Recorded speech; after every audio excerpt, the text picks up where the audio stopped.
Okay, round 14 player ratings. Welcome. If you're new here, I like to start the conversation with the player ratings.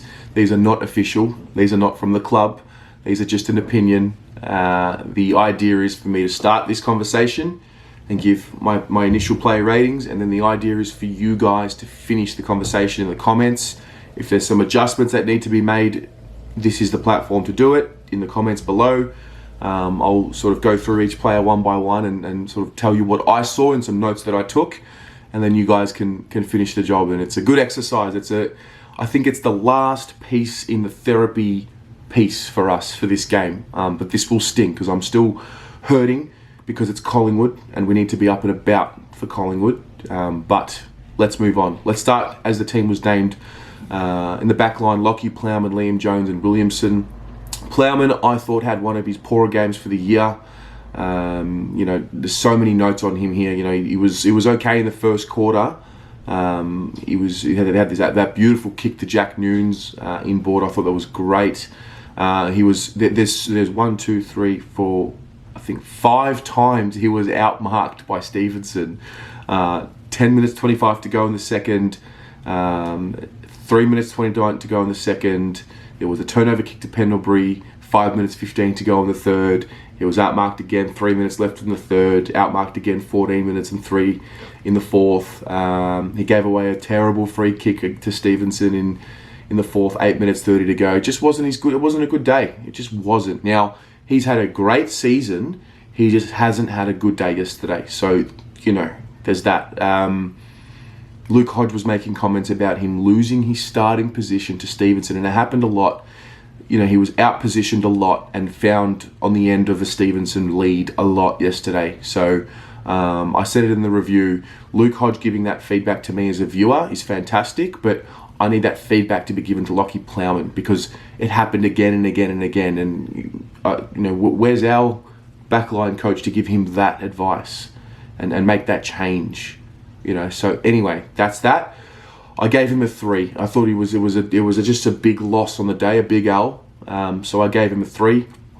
Jonesy, I thought Jonesy played with an endeavour and a will that was required against the Pies.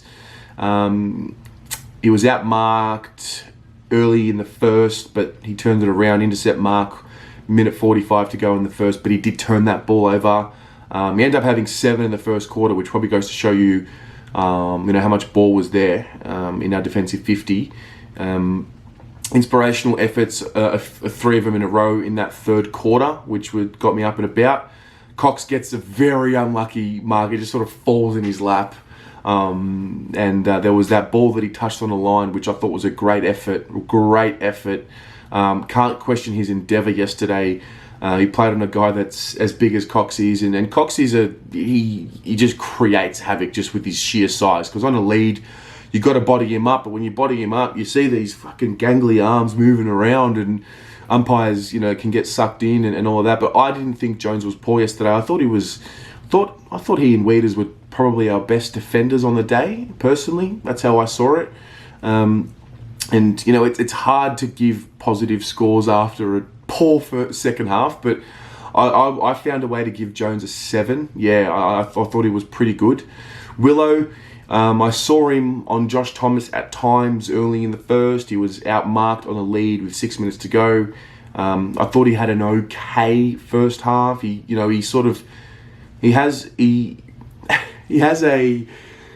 tendency to be one of two things. He can be like a coach killer at times. He can handball, or in this instance, kick the ball into a Collingwood player, which they ran into an open goal after that. I think it was in the third.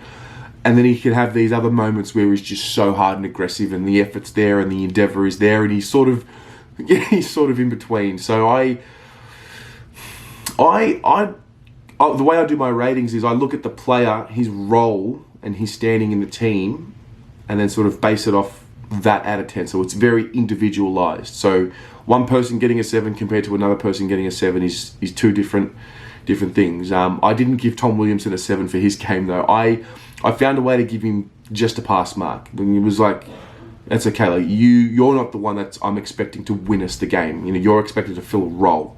So yeah, I thought he did his role okay. I mean, having said that, they defence that concedes 72 points, which is also the midfield's fault. I wasn't able to find his direct matchup as well, so there's that as well. I mean, I don't think it was Josh Thomas. I think there was a bit of a rotation. So yeah, I'm giving him a 5 for now. That's just how I saw it. Half-back line, Doherty, Wiedering, Paulson. Doherty, this is an interesting one because after the game I was filthy at him because I was like, a few skill errors in key moments, and then there's the whole, you're the captain and we expect more.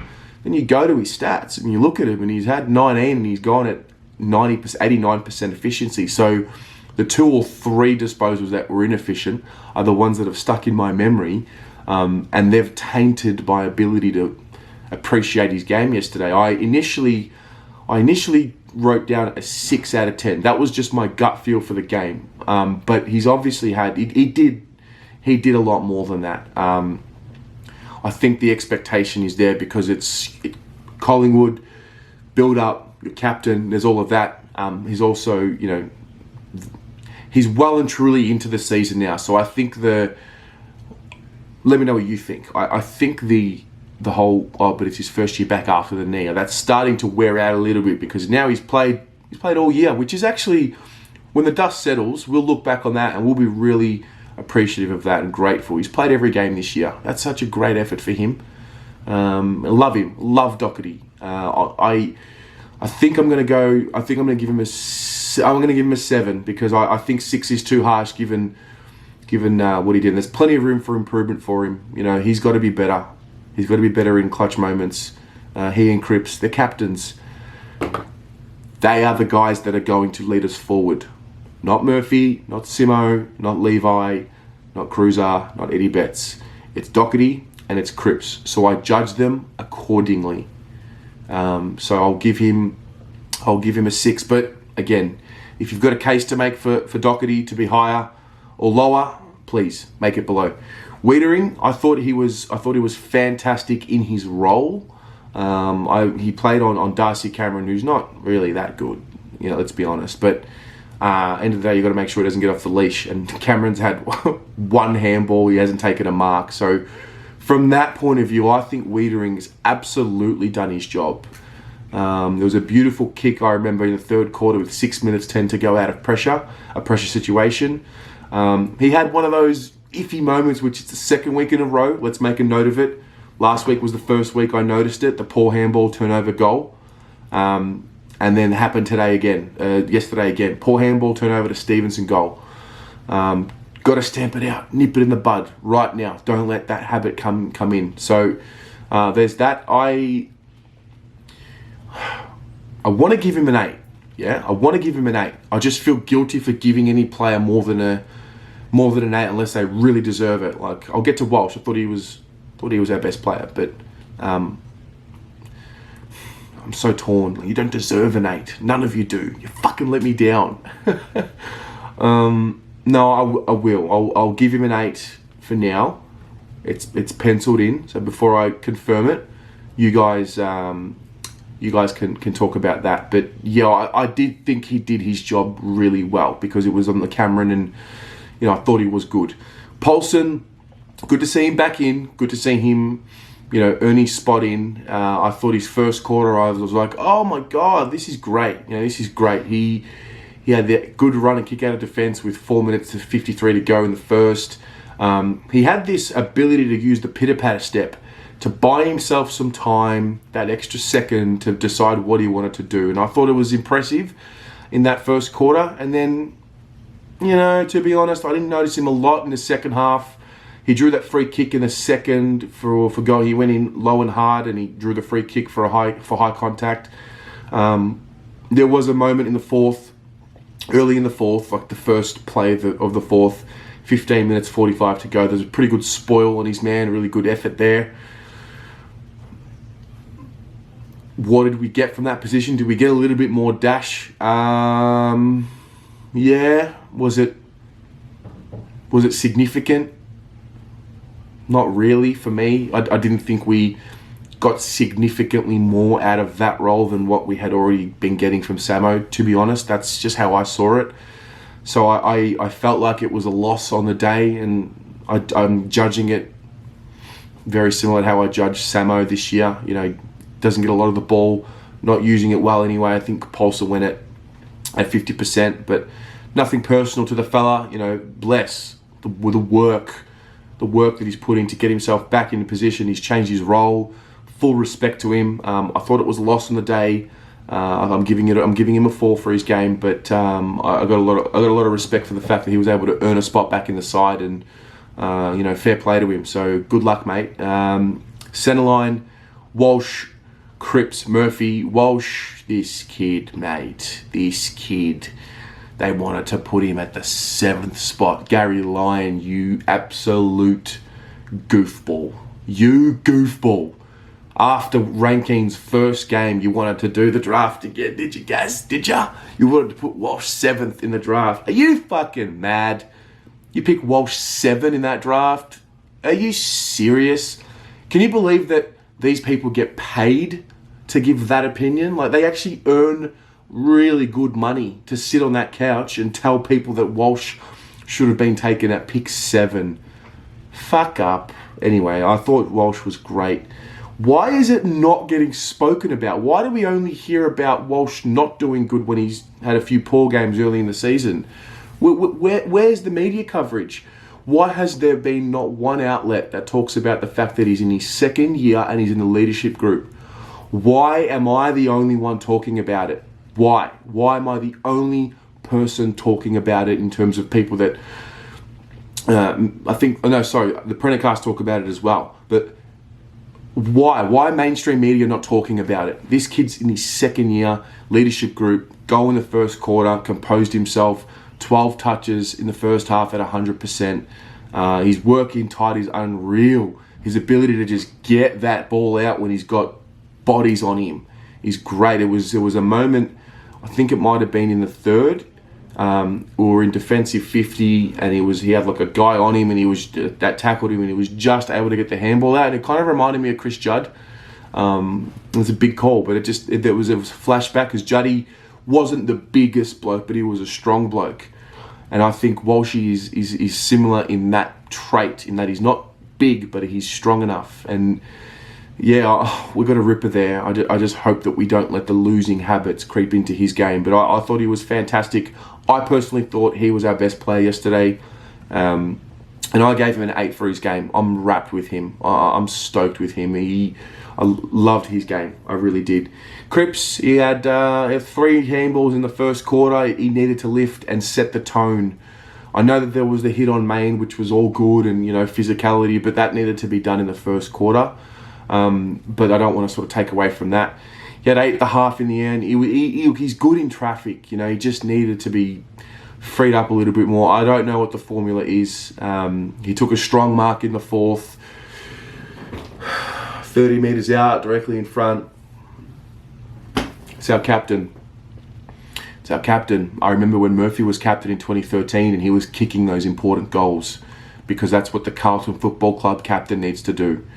Cripps hasn't been doing it. He hasn't taken these moments to kick goals for us, to inspire us, and I don't see anywhere near the same amount of criticism for him that's been there. That was there for Murph personally. So that's just that. I didn't think I thought he competed well, and, you know, the 7 tackles were there and all of that. But I said it in my review. Effort is your job. That's not something you're going to get bonus points for trying. You get paid to try. You wear that fucking monogram to try. That's not a negotiable. You don't get to pick and choose when you try and when you don't. So I'm not going to give him bonus points because he tried. You know, I think at times the simple things needed to be done from him that weren't. Now, the other moment was the Jack Martin shot on goal, which he passed to Cripps. Now, I don't know if you were at the game. I need you to confirm. Was Jack Martin just looking for Cripps, or was Cripps calling for the ball? Because if Cripps is calling for the ball, he's fucking selfish. It's not about you, mate. It's not about you. I'm struggling to understand his game. You know, I know he leads the league in contested possessions and he's 3rd for clearances or whatever it is, but I'm not seeing a captain.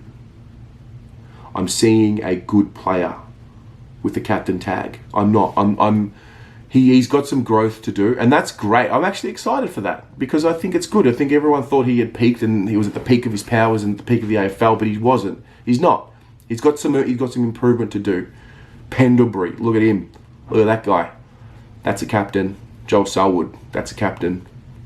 Luke Hodge, your captain's got to be the one that you rely on to get the job done in the moments that arise as the game goes on. And I don't see him doing that at the moment.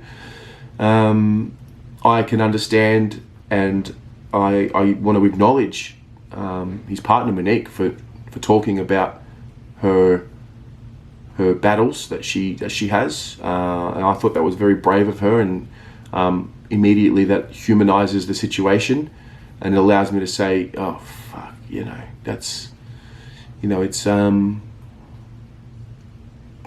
being with someone who you love and care for, and you can't be there with, who has a mental illness, and that there, I take a step back, fuck footy for a moment. I'm obviously very caught up in the game in Collingwood, but I do want to acknowledge the fact that we're talking about human beings here. So I always try and do that. So but based on what I saw from Cripps yesterday as a football player, I gave him a 6 for his game. I am watching him wanting more, and that's why I'm giving him a 6. So feel free to comment on that and talk about that. Murphy, loved his. I thought, one of the few people yesterday where I said before the game, he knows what it's all about. And for those of you who want to retire him, he knew what it was all about yesterday. And for a guy that's not known for his physicality and getting in there and in and under, as you all like to say, did you see him get the fuck into Pendlebury? Did you see that? Did you see him attack the footy in the first quarter, set the tone? Why did we not talk about that? Why is that not a talking point?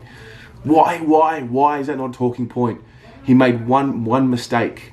I can't remember which one it was. There was a 2-on-1 effort. That's right. The ball came in. It was a 2-on-1. And he just lost the contest because there were 2 Collingwood players. And someone messaged me right away saying how poor was that effort from Murph. But no one messaged me in the first quarter when he went and attacked that football or got into Pendlebury and got stuck into him. No one messaged me then. No one messaged me when he got that goal assist to Jack Noons in the second quarter. No one did. We wait for him to do something wrong so we can pot shot him. Stop it, please. Stop that. I thought he was good enough for his role on the day. He ends up with the 18. He tackles a few times. He goes at 72%. It was just sort of what he needed to do for the game. I thought he was one of our better guys on the day. There was still some disposals which weren't great. I think there was one of those looping handballs which was like, Murph, fuck me, mate. Come on. He did it a few times yesterday, but overall I thought he was okay. I gave him a 7 for his game. But again, feel free to say and adjust if you need to. Half forward line: Eddie Betts, Jack Martin, Zach Fisher. Betts, I thought he was one of our best players in the first half and mostly for the game. In terms of who did his role, he's great goal in the first, and he had 5 and a goal in the first quarter. His pressure was elite, as good as it's been all year. 13 minutes to go in the second. Again, he just brings the heat. The free kick that he drew on Isaac Quaynor, 7:42, he bought himself some time and got himself in position, and I thought it was just very crafty. I have a note here.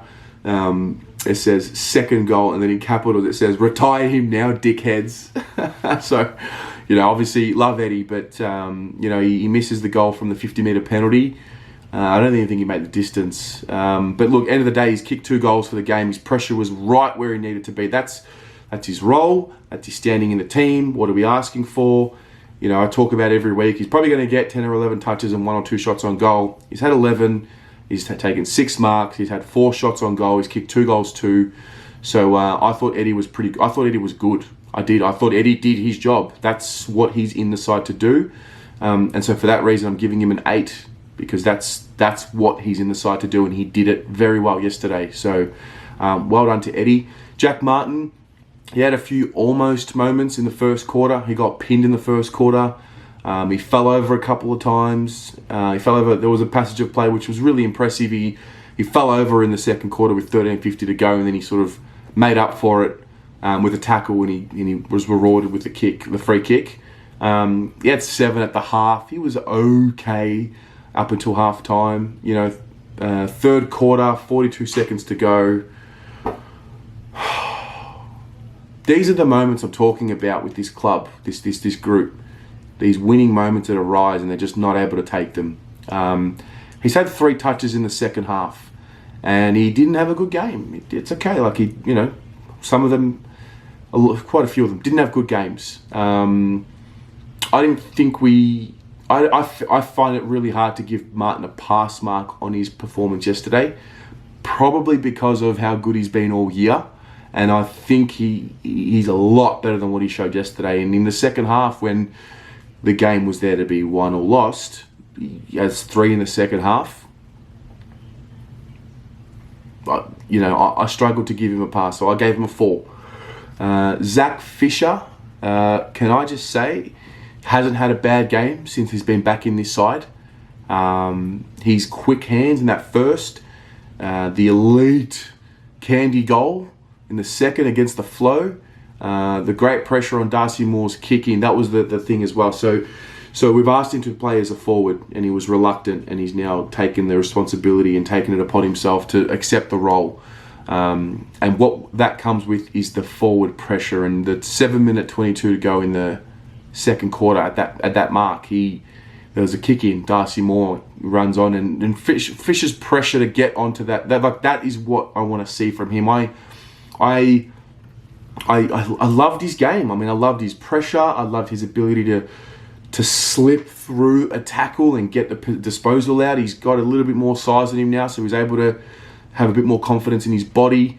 I'm a big fan of what he's been able to do, and I'm proud of him. I'm proud of the maturity, and dare I say it, I want to see him on the ball a bit more because he's so good with it. I mean, having said that, maybe this is the best role for him. He gives us, what's he given us? 16 touches and a goal.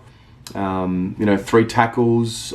He played 77% game time. So for what he's in the team to do and how he's adjusted, I thought it was a really good effort. I really did. So I gave him a 7 for his game as well. I thought he was really good. Casboult, I didn't think this was a good game from Levi. Not a good first quarter, not a good first half. I found myself saying we need a lot more from him. He took a few marks in a row. I believe it was in the third. No, it was in the fourth. 3 in a row. But there was a terrible kick in that fourth, 14:40 to go. It was a dirty day. And, the dichotomy that is Levi it's difficult because when he's pinch hitting in the ruck, if it's not working for him down forward, he can pinch hit in the ruck and just get some touches on the ball and get some confidence there and get into the game and be a part of it. But when you play TDK and you play Pitternet, then Levi's got to go back to being a sole forward. And if it doesn't work well for him, he plays like that. It must be so tough being a coach trying to figure out the mix there. Because I thought the ruck combination was okay, but we suffer for it down forward, because Levi needs something else, and there's not much you can do with him yesterday in terms of putting him in the ruck because you've got those 2 actual ruckmen doing that job. So I thought it was a loss on the day. I thought it was a pretty poor day, but love Levi. I gave him a 3 for his game. I back him in. I've enjoyed his improvement. Love him, and I hope he responds next week. Tom De Koning on the first quarter. I actually wrote he had to take that mark on the first quarter siren, not he should have been given a free kick. I think that mark will come with more body size. So there's that moment, obviously, we're all talking about. Loved his huge tap and his clearance. I think it was late in the second. Great mark again in the second. He really grew up a little bit yesterday, and it was an important game for me. For him to get reps on Nick Nat now, on Goldstein now, on Brodie Grundy now, for me that's crucial. And I thought at times he had some really good contests. Now, take nothing away from Grundy. Grundy was really good yesterday, probably best on ground. So let's take the blue goggles off and let's watch the game as it was. Grundy's really dominated. But I thought De Koning had some good contests. His ability to get above Grundy and get the tap, I thought was really good to see. He's not really a little lamb to get thrown around as badly as what I thought he might have been. So that's impressive, and I'm enjoying his endeavour to just compete. So I gave him, again, where is he? What's his role? His standing in the team. Him personally, I gave him a 7 for his game. Yeah, I did not to say he was as good as Murphy, but it's just he was just as good as a 7 out of 10 for himself. So yeah, that's how I saw him. Harry, it was a loss on the day for me, and now you're starting to see the trend. The forwards, yeah, this is where the game was lost. Forwards, you could argue the midfield supply to them wasn't as great, but I didn't think the forwards got their job done today. I thought they looked too much to the whole kick it over the top out the back instead of leading at the ball. I think the mix was just a little skewed personally. Could be wrong, out of my depth definitely, but that's how I saw it. Harry, he did kick a goal, which thank goodness he did, because he's had the 6 touches, he's taken 2 marks, laid a tackle, and this was the thing with Harry. When he's not taking marks and kicking goals, there needs to be the pressure. And he did it against, was it the Dogs? It might have been the Dogs, or it might have been North Melbourne, where he laid 5 tackles. And I made that comment about, okay, if he's not doing his job on the scoreboard, he's got to be able to do it elsewhere. And I didn't feel like he had a big impact on the game, and I thought he got some hands to the ball at times for a mark and then just dropped it. And I would expect him at this point in his development to be taking those marks because he's strong enough, I think, anyway. End of the day, I thought he lost convincingly to Darcy Moore, convincingly. I gave him a 3 for his game as well. So, yeah, not good enough for me for Harry. He's a lot better than that. Followers, Pito, Curnow, Setterfield. Pito, I thought he just competed well. That's what he's in there to do. I loved his second quarter. I thought his second quarter was fantastic. And then I thought in his third and his fourth, it just probably wasn't as good. But, yeah, it's a hard one to judge for me. He great second effort to pin Taylor Adams right in the third three-quarter time, and that was really impressive. He's in there to compete. That's what he's there to do. I gave him a 7 as well because I thought he did his job pretty well, considering who he was up against. Curnow, what a guy! He just keeps soldiering on. He did have what do you have? He did have 3 clangers, and he did use the ball at 54%. And his game is based around territory, and so that's kind of where I see him. 9 tackles on the day, led the team. He's Herculean. Did his job. I didn't think he was super, but I thought he was good enough to say that he did his job. I gave him a 7. I couldn't find a way to give him any much more than that. Setterfield, clearing some traffic in the first, beautiful. He's good at stoppages. He is. He's really good at stoppages, Will. 8 in the first. There was a moment in the second, Paddy Dow misses a tackle. There was a broken tackle. And then right after that, Setterfield makes the tackle. 9 minutes 32 to go. Gets the free kick for holding the ball. And that's been Will's game this year. His tackling numbers have really improved. He had 6 for the game. He's had 22 and 6 tackles with 11 contested.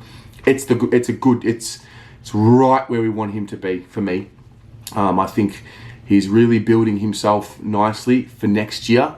And I'm looking forward to seeing that. So I gave him a 7 for his game as well. And then the interchange bench, Paddy Dow, Simo Nunes and Gibbo. Paddy Dow, so good to see him back in the side.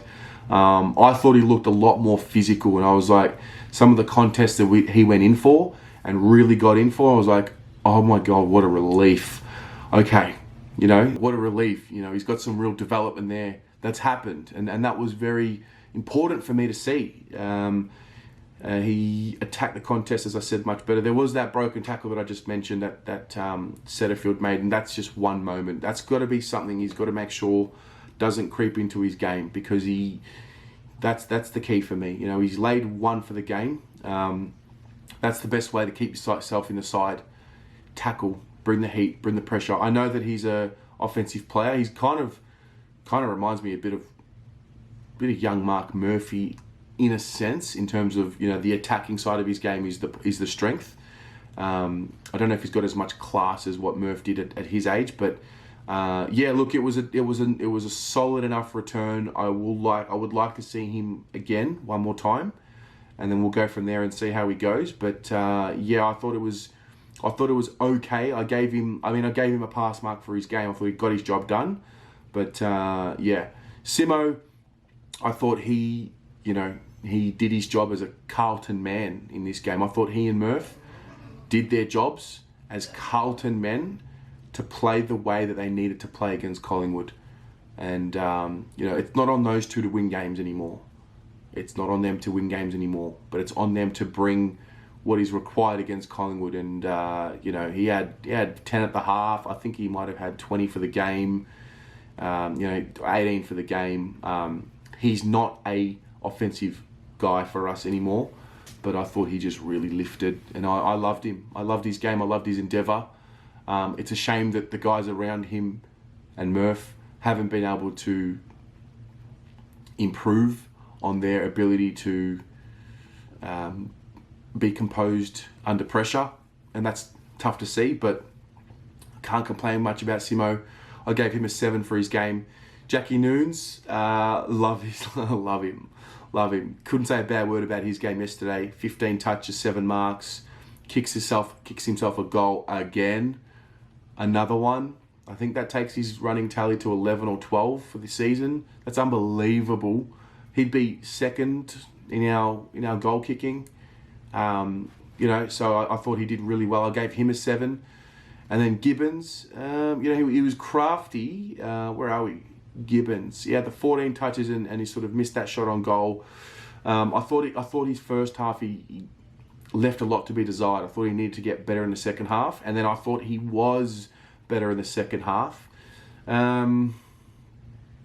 Gibbons. I'm going to give him. I actually didn't write it down beforehand for whatever reason. I feel like his game was a 6, so I'm going to leave it there. Now it's your turn.